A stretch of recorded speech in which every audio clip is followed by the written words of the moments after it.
Hello, welcome to I Learn Therefore I Am. Today we are going to see how priorities are designed in Incremental Everything plugin for RemNote. Thinking of priorities within RemNote framework. Let's go. And how are priorities implemented in Incremental Everything plugin for RemNote? The core logic is a number from 0 to up to 100, but you can have a smaller scale, let's say from 1 to 10. The lower this number, the higher the temperature, the more important is this material to you. The higher the number, well, this is not so important. I can live without this. So think it as an ordinal number. What is your first priority? Number 1. What is your last priority? The highest number, the highest ordinal number. Also, in Incremental Everything plugin, we have a dual priority system for technical reasons.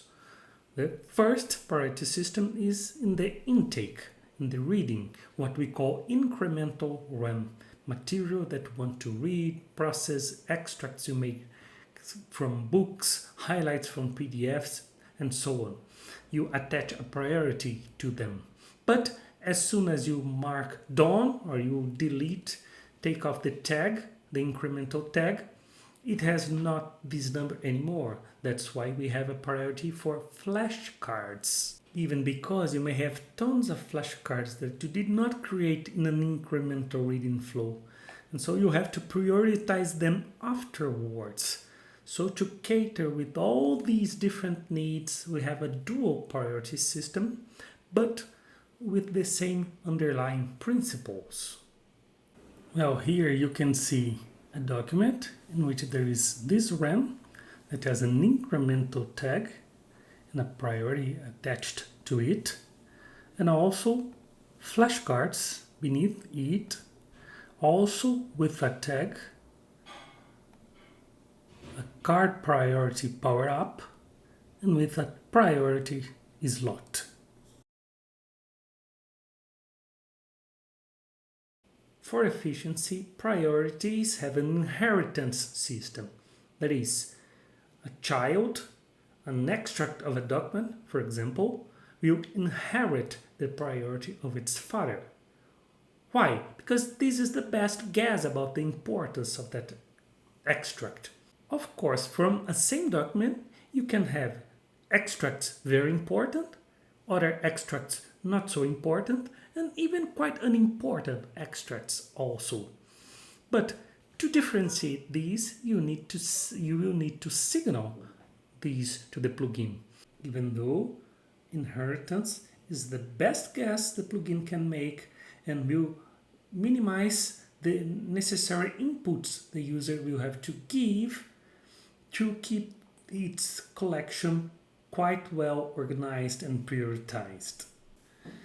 And for flashcards only, considering that many times they will be prioritized afterwards, this inheritance allows the descendants also update their priorities if you go there and manually alter the priority of a parent, unless you have set manually the priority of a flashcard. The plugin also will track all cards in your knowledge base and will attribute priorities to them. How? Looking for the ancestor chain and searching for a rem that eventually is already prioritized. Let's say you have a book that you have set a priority of 10. If that flashcard is under that book, is a descendant of that book, it will inherit this priority if this is the closest one. But if you have in chapter 2 another priority set, let's say 20, their descendants will inherit this priority because this is closer. So the system will search for the closest ancestor with priorities to make the inheritance for the descendant. Let's see the inheritance in action.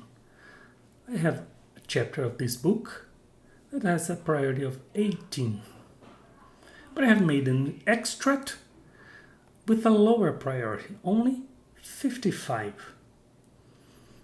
This extract has descendants. If eventually I get this extract here and want to make it incremental, it will inherit the priority of the closest ancestor, not the one from its grandparent, but the one from its parent. The same if I make a flashcard. In the absence of a better instruction, it will inherit the closest priority.